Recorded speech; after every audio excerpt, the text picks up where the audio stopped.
Howdy everyone, this is your boy Playboy JB here, back here with a brand new video for the Creative J's podcast. Finally back home from going to the A&M game on Saturday against UTSA. It was the home opener, so I'm glad to be back, and I'm just gonna give my honest thoughts what I thought about the game.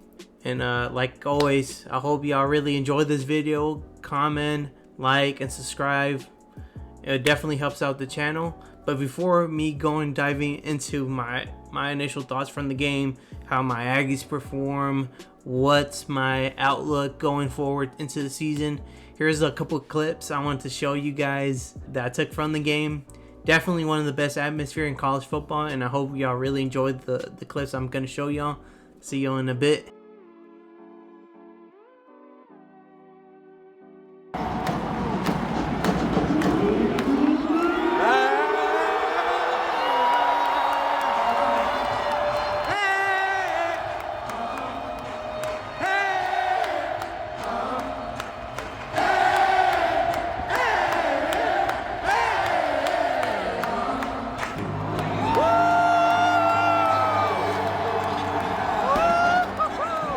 Comes up to the 20. He doesn't need much space. Concepcion across midfield, down the sideline, gets a block, one man to beat, and a house call, and the Aggies have their first touchdown of the season.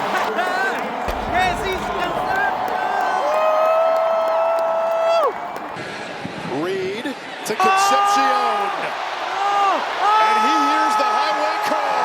His second touchdown.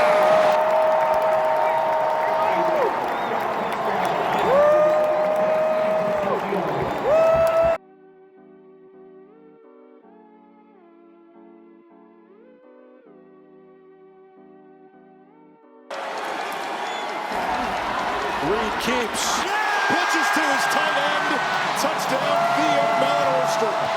Oh, what a play call.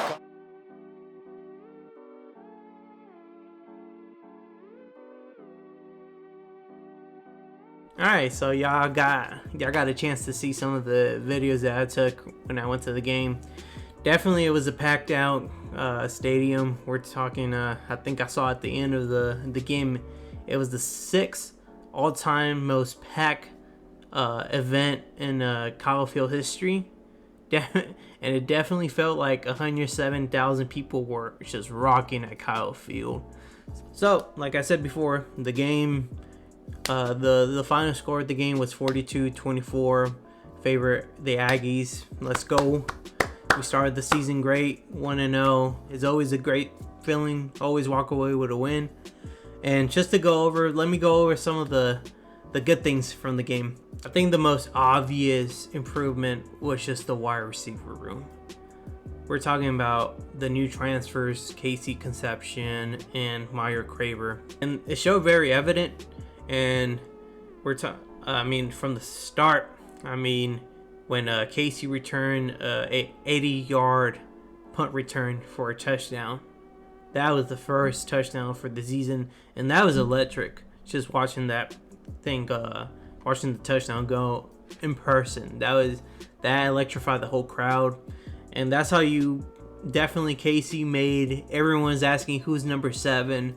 Now everyone knows who he is moving forward. So he's definitely was the standout of pretty much the game. But also Meyer Craver makes some electrifying plays. It was a lot of short passes, but it was the yards after the catch that really made the difference. He had if I pulled the stats, Meyer Craver, 8 receptions, 122 yards, and 2 touchdowns.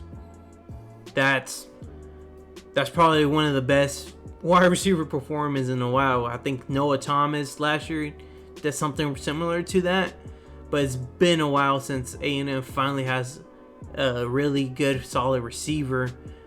And not only just one receiver, we have 2. So we probably have a really good 1-2 punch moving forward to the season. Casey had 3 receptions for 72 yards and a touchdown.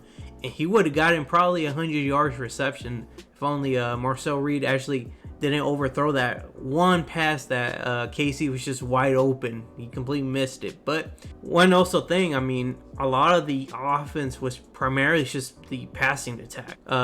We only had like almost 100 yards just in the rush, but I think it was purposely done that way. Le'Veon Moss coming back from injury. They don't want to give him too much carries, same as Ruben Owens.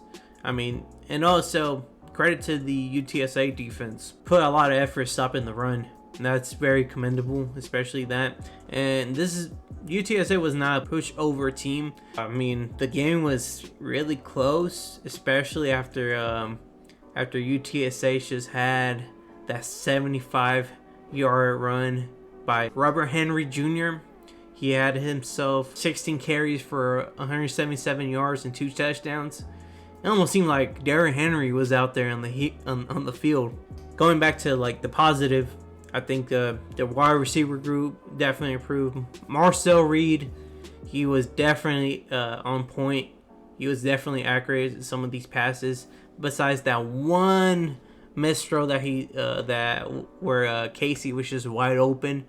I'm pretty sure he wanted to have that throwback, but I definitely think going into the season there was a lot of question marks on how if he actually improved his passing abilities. But this game, if anything, this game proved that we definitely put in that work on during the offseason. So he was definitely a point. He had 22 completions with 34 attempts with 289 yards and 4 touchdowns.